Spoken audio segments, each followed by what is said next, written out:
Hey guys, Bart from TST Industries here. In this video we're going to show you the installation of the TST Industries Elite-1 Fender Eliminator on a 2009 to 2014 Yamaha R1.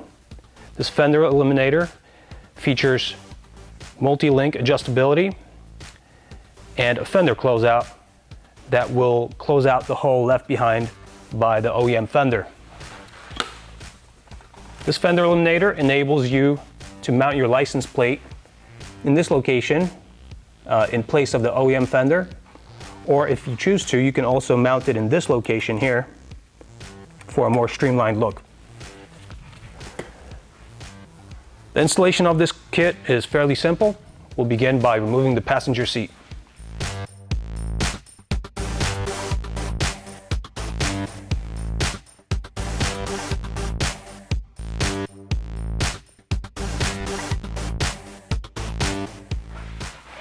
I'll go ahead and unlock the passenger seat and remove it off the bike, put it to the side. At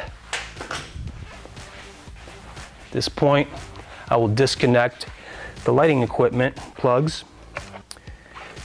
There's one gray one, one black one, and two bullet connector plugs in there that need to be disconnected. So I will do that. The easiest way to do that is to use a small screwdriver and pry up on the locking tab and withdraw the plug. I will do that to both of the signal plugs, the black and the gray one.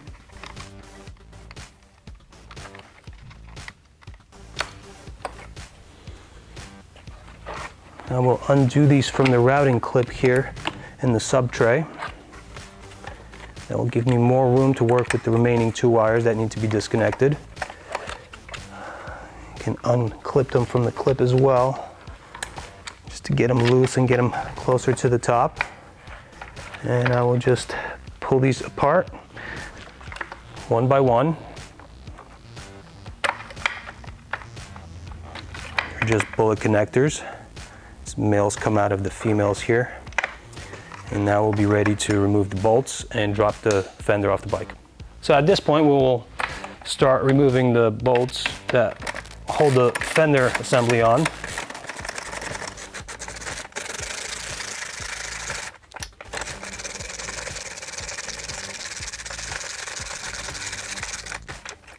Once I get the two front screws done, I will start unscrewing the rear screw.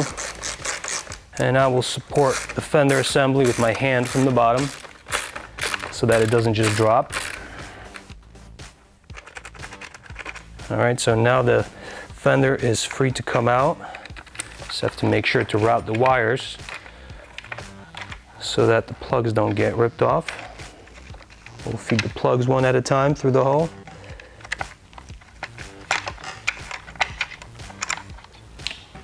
And put the fender to the side. In this step, we will remove the OEM fender bolts.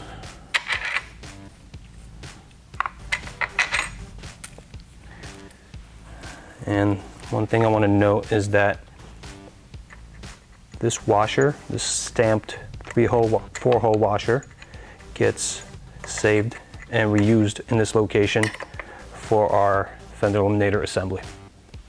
So we'll also need to remove the license plate from the stock setup. What we'll do here is we will reuse the hardware that currently holds the license plate onto the fender. We'll reuse that on the TST setup.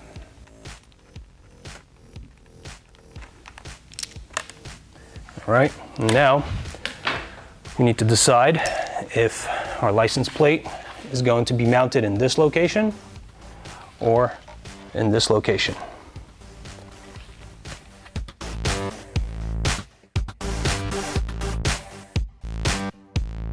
So the first chapter of this video will focus on mounting the license plate in this location under where the fender came off.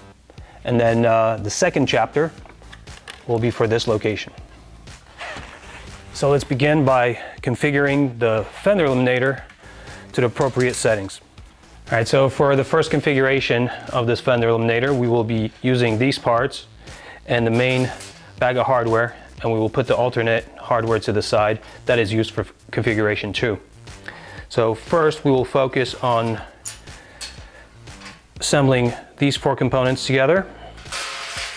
For that we will need 2 small washers and 2 12mm long screws. We will use thread lock for this assembly. So we'll configure the extension bracket on the hinge like this. You can see there are 2 holes in the extension bracket. The larger one goes on the hinge. It just pops on the collar that protrudes from the hinge and centers it. And now we can put a washer on, get one of the small screws, get some thread lock on it, and thread it in. For the time being, I'm just gonna leave it a little bit loose and preserve some adjustability in the system. We'll do the same thing to the other hinge. We'll just have to make sure that these brackets are mounted to the outside because they can be mounted to either side of the hinge. So what I want to do is configure it in a way that, looking from the inside of the hinge, you have the curved portion with the extension bracket protruding towards the curved portion. So I will do the opposite of that on this side. And once again, washer, a little bit of thread lock.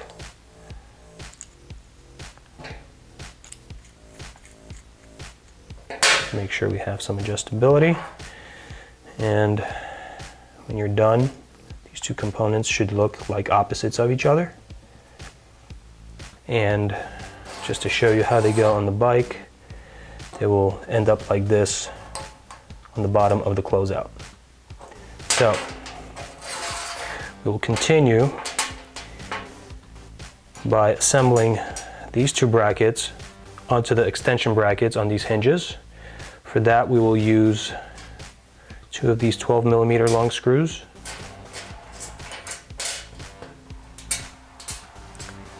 two small washers, and 2 of the locking cap nuts. For this screwed connection we will not be using thread lock because we do have a locking component here, and this will be used to loosen and tighten the assembly for final adjustment and readjustment if necessary. So for the proper configuration of these components, the left side of the bike will have to look like this, with the angle bracket on the shoulder of the extension bracket, curved portion towards the angled bracket, and the angled bracket sloping this way. We'll take one of the screws and then a washer and a locking nut, making sure that the locking component of the nut goes towards the washer. And I will now tighten this by hand, making sure we have some adjustability in the system. And I will build the other side. So this will be the right side of the bike. Again, we want to configure the setup this way.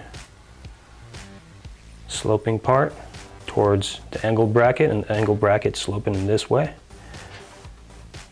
Screw, washer, locking nut. All right, have some adjustability.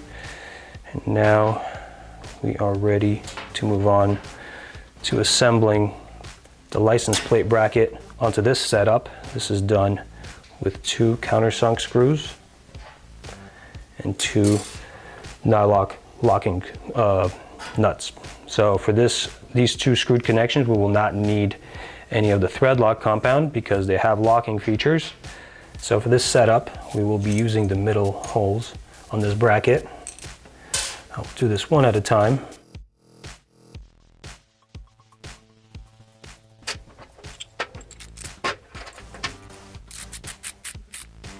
And of course, as always, we need to preserve some adjustability in this system so that we can configure it properly on the bike. All right, so now that I have one side done, I will do the other side. Again, middle hole, in the main bracket, not from the back side.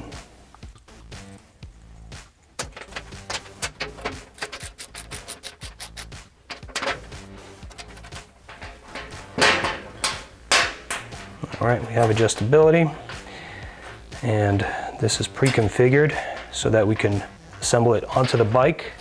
The way that's going to happen is this will go in place of where the fender was.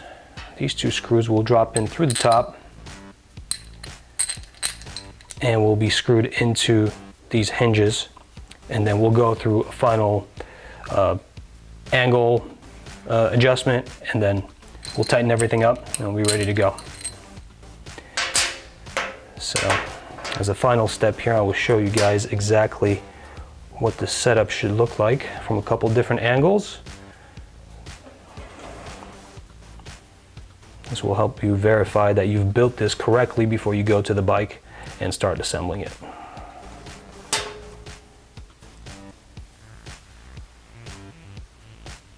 All right, so now I think we're ready to bring it back to the bike and start the final assembly procedure. So at this point, we will begin assembling the pre-configured setup onto the bike. We will start with these screws.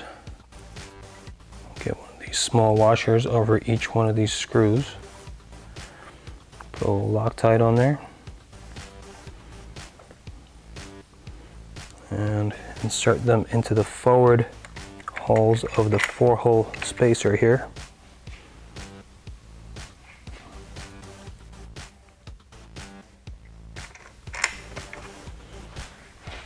Now I can grab the rest of the components from the pre-configured setup and begin fastening them on. I will first put the closeout over the screws here, and then I will put the hinges right under the screws so I could begin threading them in.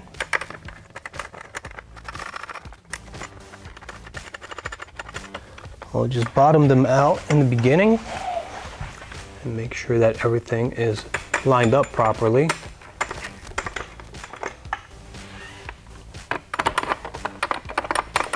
And at this point, we can choose the angle for the license plate. So this whole setup allows you adjustability around this axis and around this axis, so you can really customize where you want your license plate to be. For our purpose, we will set it up right here at this angle. I'll just lock it down by hand for now and finalize the tightening procedure after I put my license plate on. So now I will mount the license plate on the bike using the hardware that held the original setup together. What I'll do here first is make sure I'm able to center my license plate here around the center axis of the bike, making sure that this bracket sits center on the other components of the assembly. Once I make sure that it's center, I'm just going to lock these two down before I cover them with the license plate.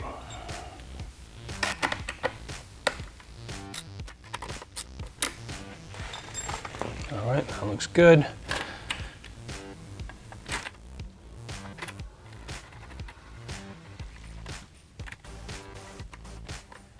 All right, at this point, I will just finalize the setup and make sure I'm at the angle and in the location that I like.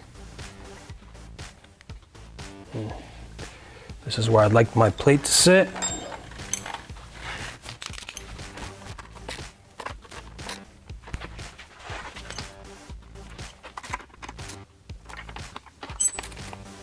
All right, now that these are fully tightened, this is ready to go.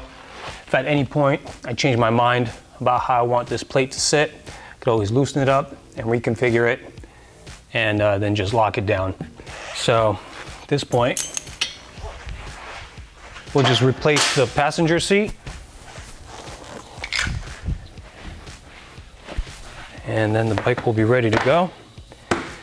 For the purpose of this video, we didn't go into the installation of any aftermarket lighting equipment. This bike is equipped with an integrated taillight. Anytime you remove the stock fender along with the lighting equipment on it, you definitely need to address the signaling situation. So for that purpose, we offer an integrated taillight or a pod signal kit. Check out our site.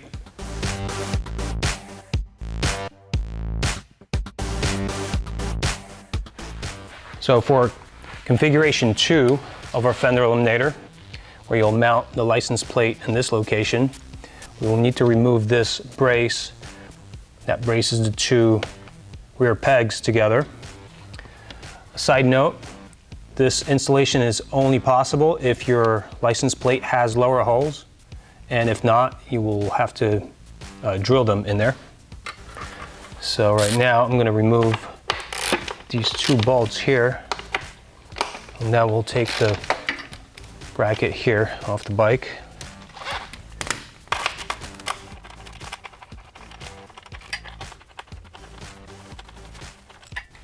All right, so now we'll take this part over to our work table and set up the configuration 2 assembly. All right, so now for configuration 2, in addition to the main bag of hardware, we will be using the alternate hardware. And from the main bag, we will remove the two 35mm screws, and those will not be used. All right. The alternate hardware includes two countersunk screws that will mount this closeout to the bottom of the bike like this, that will protrude through the subframe. It will go through the 4-hole stamped washer, and then it will be fastened in place with these nylock locking nuts. So for now, we'll just move these components to the side. And we will focus on assembling the rest of these components onto the rear peg link that we removed from the bike in the previous step. All right, so I will start by installing the two standoff hinges onto this component.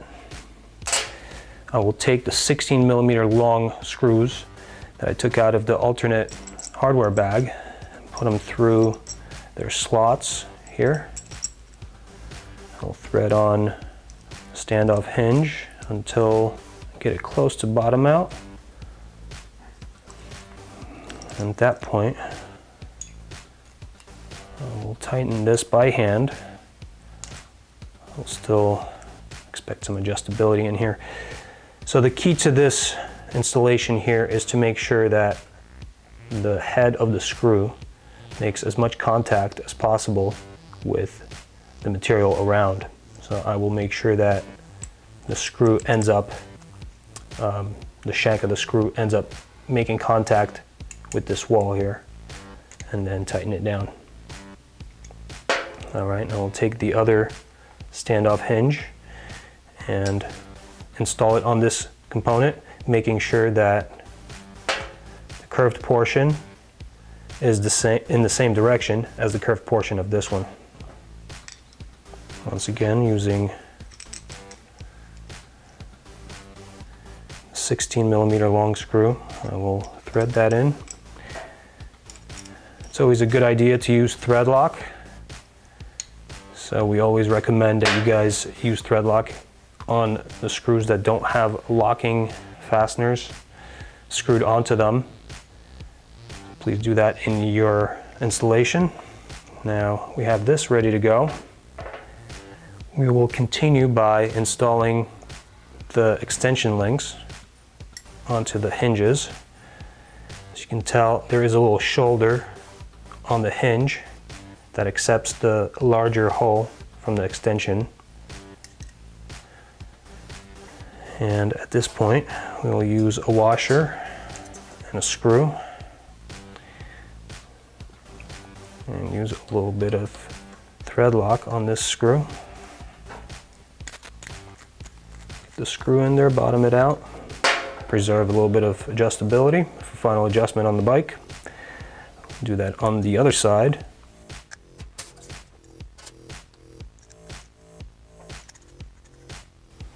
All right. And now we can assemble these brackets onto the extensions. So we will do that. We will have to configure them properly. So what we want to do is make sure that once the angled bracket is installed on the extension, it swoops this way in relation to all these other components. We'll take another 12mm long screw, put it through this, and use a washer on the back side.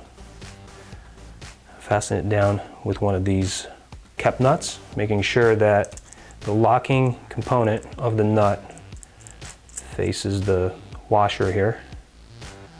And for now, again, I will make sure that I still have adjustability in the system and go on to the other side and install that on there in the same fashion. Screw, washer, nut, locking element towards the washer. At this point, we can go on to install the main license plate bracket onto this setup. We will be using these two countersunk screws and these two nylock locking nuts. We will be using the outermost holes for the screws for this setup.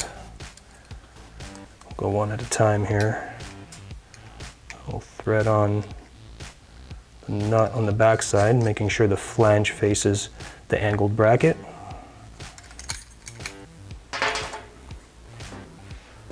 We'll tighten it up just a little bit.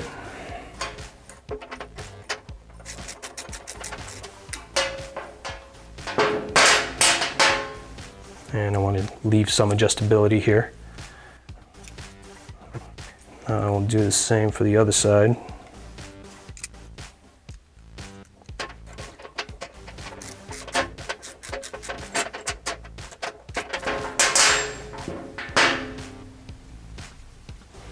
Alright, so the setup is fully built now. What I'd like to do is just go over these two screws one more time, just to make sure that these assemblies here are parallel to each other. So at this point, I'm just going to loosen it up a little bit and make sure that it's spaced in a way that I still have maximum engagement between the heads and the material on this link bracket. But at the same time, I have these two assemblies parallel to each other. Now I will lock them down.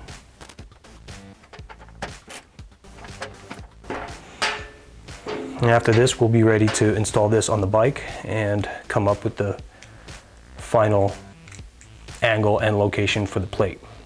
All right, so at this point, I'll just show you guys the detail of what this is supposed to look like from a couple different angles, so there's no ambiguity on the configuration of the components.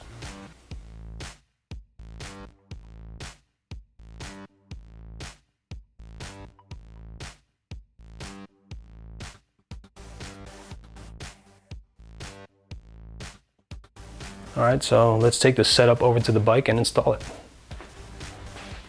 All right, at this point, we could assemble these components onto the bike. We'll get the screws in first and arrange it like this and bring it up to the original mounting location of this part.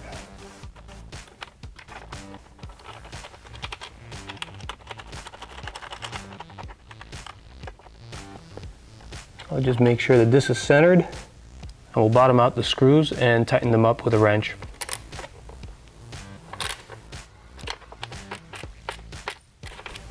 All right, now we can take care of adjusting the angle and position.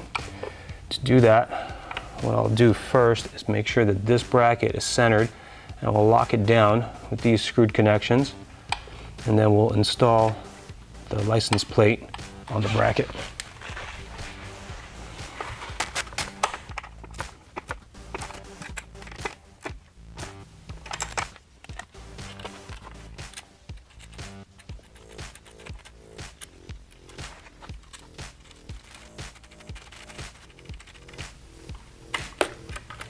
Before I go any further, I'm gonna make sure that this license plate sits center on the license plate bracket, and then I'm gonna lock it down fully. And at this point, we will take care of adjusting the position and angle. So for the final adjustment of the angle and position of the license plate, we need to take into consideration the fact that the hugger and the tire travel in this direction, and we don't want to make any contact between any of these components and our license plate. So what we'll do is make sure that it is up as far as it'll go, and then we could just fine-tune this angle. For myself, I like this angle. I will tighten down on the standoff hinges first. Once I find that good angle that I like, I'll do one side, and then I'll proceed to the other side. It helps to have a nice long Allen key for this, but you could still get in there in between these components here with a smaller 90-degree angle Allen key if you'd like. So this is pretty much where I like it. What I'm going to do is just lock these two bolted connections down, and then we'll be ready to go. Now, since this is the final tightening procedure, we want to make sure that all the bolts and nuts are fully engaged. So I'm going all the way and tightening all the way on all of these. So at this point, we will be mounting the TST undertail closeout in this location, closing out the holes left behind by the fender. For that, we will be using the remaining hardware from the alternate hardware bag. We'll use the countersunk screw through here.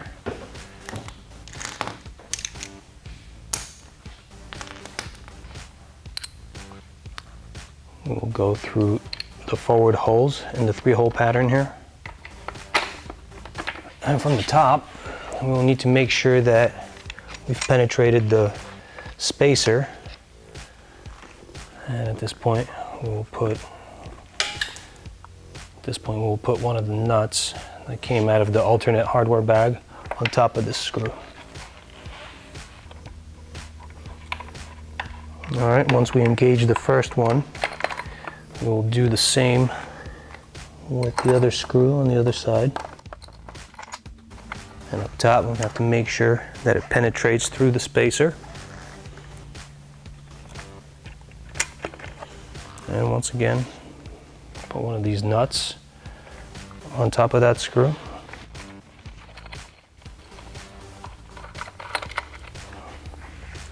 At this point, we'll need to tighten these two bolted connections using tools.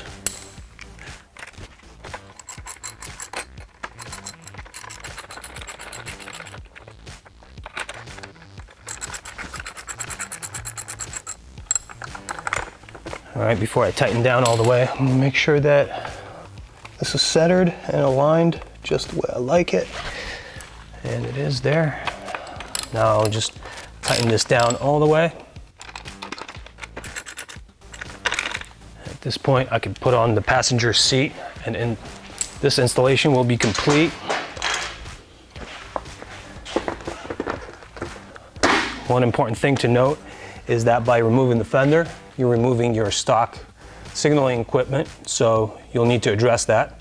On this particular bike, we have an integrated taillight installed, so that issue is solved. Other than that, this installation is complete and this bike is ready to go.